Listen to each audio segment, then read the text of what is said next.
실제로 윤석열의 측근이기 때문에 가족이기 때문에 수사가 안 된 사안들이 있었죠.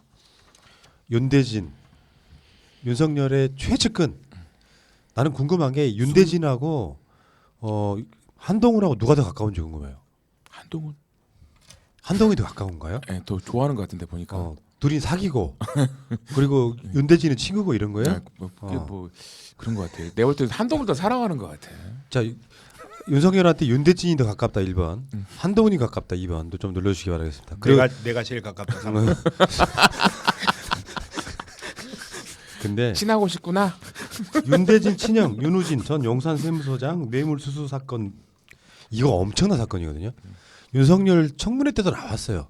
내가 대진이를 보호하려고 뭐 이렇게 말씀을 드린 것 같긴 한데 하면서 그 마이크 켜져 있는지 모르고 했던 바로 그 사건이 있었는데 이게 지금 추미애 장관에 의해서 강제 수사가 지금 들어갔어요. 윤석열 입장에서는 부글부글할 수밖에 없는 사건이죠. 왜? 윤석열이 개입해서 사실상 윤대진의 사건이기 때문에 윤우진 전 용산 세무서장의 사건을 무마해버렸단 말이야. 이게 결정적으로 조국 장관의 유재수 사건 무마보다 어마어마한 더 큰 범죄. 윤우진은 2010년에서 21년 육류 수입업자 등에게 골프 접대와 금품 등의 뇌물을 받은 혐의로 2012년부터 경찰 조사를 받습니다. 그해 8월달 2012년 8월달에 경찰이 수사를 착수했는데 6번에 걸쳐서 접대가 이루어진 골프장에 대한 압색 영장을 신청했습니다. 그런데 검찰이 영장을 기각해버립니다. 왜? 윤대진 형이었거든요. 그래서 이제 경찰한테 나오라고 출석을 요구할 거 아니에요. 그래서 윤우진이 안 나가. 그러다가 8월 30일 날 회의를 도피해버려요. 8개월간 회의를 떠돌다가 2013년 그 다음에 4월 달에 현지 태국 경찰에 검거돼 가지고 송환돼요. 그래서 경찰이 윤우진을 조사한 뒤에 또 영장을 신청해요. 근데 검찰이 기각해 버려 가지고 또 풀려났어. 그리고 결국 윤우진은 불구속 상태로 검찰에 넘겨지고 2015년에 혐의 없음 불기소 처리해 버렸어. 이게 어마어마한 사건이지. 이게 윤석열의 최측근 윤대진의 형 윤우진 사건이에요. 오히려 장모 사건보다 저는 이게 더 크게 윤석열의 발목을 잡을 것 같은데 그 당시에 경찰 수사관의 인터뷰를 보면 오히려 윤대진은 자기 형이 어떤 인간인지 알기 때문에 약간 거리를 뒀다라고 그 수사관이 얘기를 하더라고요. 거리를 둔 것 같다. 오히려 거기에 윤 씨가 더 개입이 많이 된 것 같다라고 수사관은 그렇게 얘기를 했습니다. 그리고 그때 청문회 때도 자기가 그 이남석 변호사를 소개시켜 줬다라고 얘기를 했다가 나중에 그냥 내가 기자한테 거짓말한 거다라고 말을 바꿨잖아요. 그러면 청문회에서 했던 얘기 원래 소개를 해줬었다라는 그 말 자체가 또 진실일 가능성 이것도 다시 파헤쳐 봐야죠. 그러니까 이남석이 윤석열의 중수부 때 부하였어요. 이 변호사 개업안을 소개까지 해주는 거야. 누가 봐도 그렇잖아. 지금 더군다나 지금 윤대진은 김봉현한테 뭐 수원에서 또 5천만 원 받았다는 의혹이 제기되고 있잖아요. 자기 측근들 문제는 이런 식으로 해결해 줘 버리잖아. 윤석열이 전혀 개입이 안 돼 있는 사건이 아니고 그 사건이 그 이남석이를 소개해 줬다는 말은 이주영이 지금 김봉현 관련해서 수임도 안 한 상태로 변호하고 다닌 거나 아주 똑같은 유사한 구조에 있거든요. 자기 측근들이나 자기 가족들에 대해서는 이렇게 관대하신 분이세요. 그러니까 제가 알기로도 우리나라에서는요 농축 수산물에 관한 범죄에 대해서는 되게 엄격하죠. 엄격합니다. 엄격하고 모든 뭐 도축이나 그런 것부터 엄격하고 이 수입업자한테 어떤 이유로 받았는지 모르겠지만 뇌물이나 공연을 받았잖아요. 그 경찰에서 분명히 명백하게 수사해서 나쁜 놈 법을 어긴 거라고 있는데 검찰에 산 거라고. 이것은 말도 안 되는 수사예요. 경찰이 봤을 때는 저 백이 뭐야? 그러니까 세무서장이 조사를 받아가지고 구속영장을 청구할 정도면 진짜 중범죄라도 경찰이 알고 있던 거예요. 이게. 뭐 고기를 엄청 좋아하시나 보죠. 이게 중요한 게 뭐냐면요. 장모 사건이고 건의 사건은 건의 사건이기 때문에 총장한테 영향을 줄 리가 없는데 지금 이거는 그런 거니? 본인 문제예요. 이건 본인 문제야. 그러다 보니까 이게 정말 정치적으로나 실제 법률적으로나 타격을 더 줄 리가 있죠. 있어 줄리가 있어. 아, 줄리는 있어요. 줄리를 너무 무리하게 줄리는 끼워넣었다. 없는 게 아니라 줄리는 있어요. 그냥 네. 그런 거니? 줄리가 있습니다. 그런 거니까 뭐 여러분들 그렇게 생각하시면 됩니다. 그러니까 이거를 강제 수사 착수한 건 추미애 장관. 다시 조사하겠다는 거잖아요. 다시 수사하겠다는 건데 이런 식으로 있잖아. 그런 인간들이 있다니까요. 되게 정의로운 사람 같잖아요.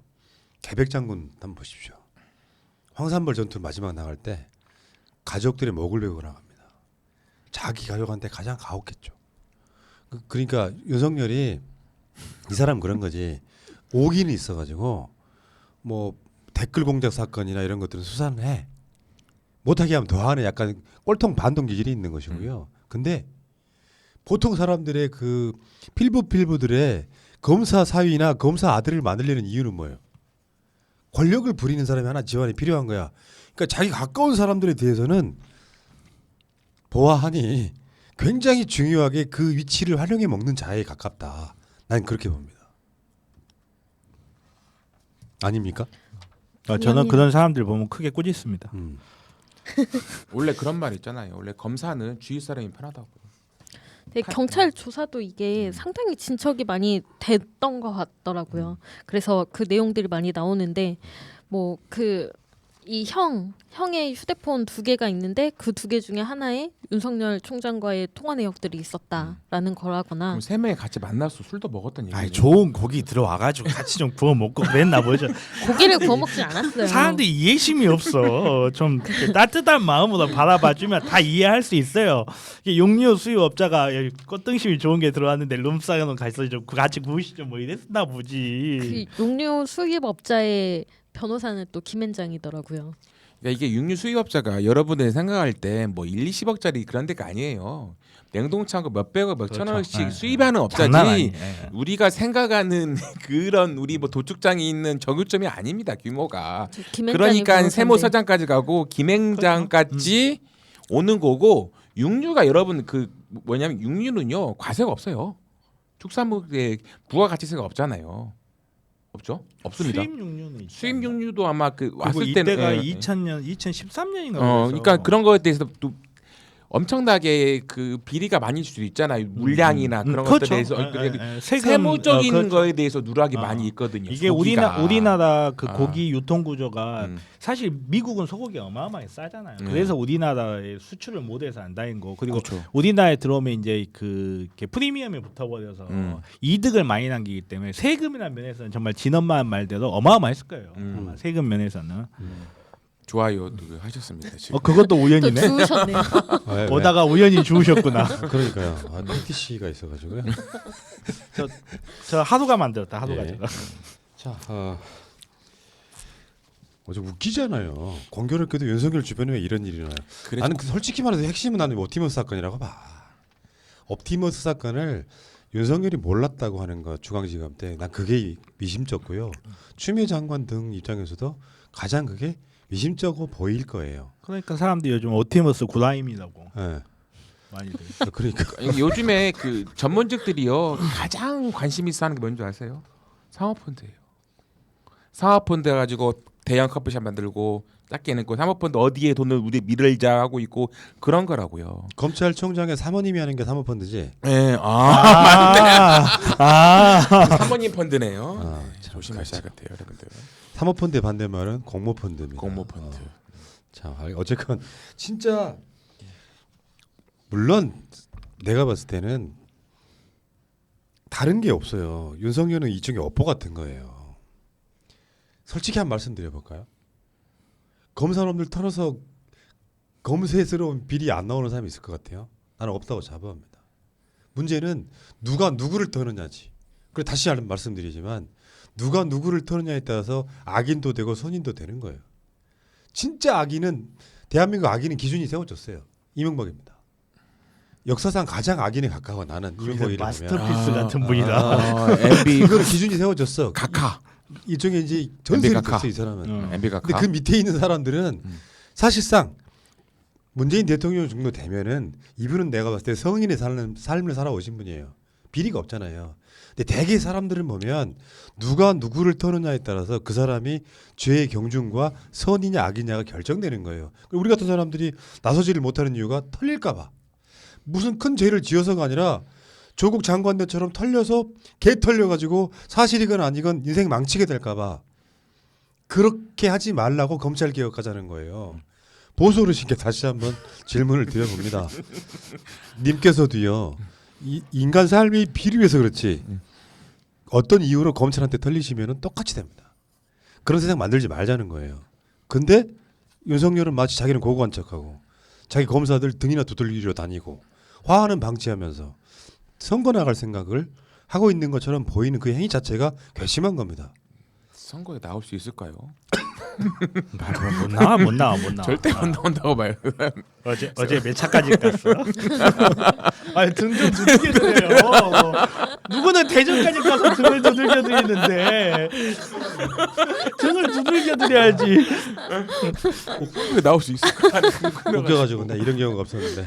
못 나와요. 못 나와. 연기만 피우는 거지. 착각하잖아 지금. 자기 보호를 위해서 연기만 피우는 거지. 나 저는 못 웃겨하고 나온다고 그러는데 보고. 항상 뽕 맞은 것 같아. 선거뽕. 아무튼간에 그런 세상 만들면 안 되는 거야. 아직도 법의 원리를 몰라? 그래서 검찰개혁, 사법개혁 하자고 하는 거예요. 아직도 법의 원리를 몰라? 죄를 받은 만큼 감옥에 가시는 건 이명박의 판결은 이제서야 13년 만에 정상화된 거고요. 13년 후에 조국은 어떤 위치에 있을까요? 조국은 이 BBK 사건이 터질 때마다 SNS나 이런 것이 없었죠.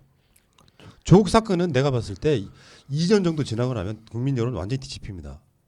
그때 진짜 억울했구나. 윤석열은 진짜 나쁜 놈이었구나. 뒤집힐 거라고 생각해요. 역사 순리대로 가는데 제가 봤을 때 윤석열이 지금 자기 측근들 문제나 이런 것들 다 그냥 봐주고 넘어가는 같은 모양새로 그냥 갈 수 없어요. 결국엔 드러날 거야. 그러면 나중에 이게 정치 보복이라고 하겠지. 그런데 윤석열은 이제 그런 어떤 상황들을 뭐 하기 위해서 정치권에 나오네 만에 어떤 논란을 갖고 가겠지만 최소한 누구를 단죄할 수 있으려면 검찰이 선택적으로 내 식구, 내 측근이니까 봐주는 게 아니라 진짜 죄진 놈들은 감옥에 가야 되는 거 아닙니까? 표창장 증명하고 있고 가짜로 증명하고 이런 짓들은 하면 안 된다 이렇게 생각을 합니다. 자, 그 이야기는 여기까지 하겠습니다. 윤석열만 생각하면 이렇게 살해 들리고 막 그래요. 어처구니가 없어가지고. 정들었습니다 지금.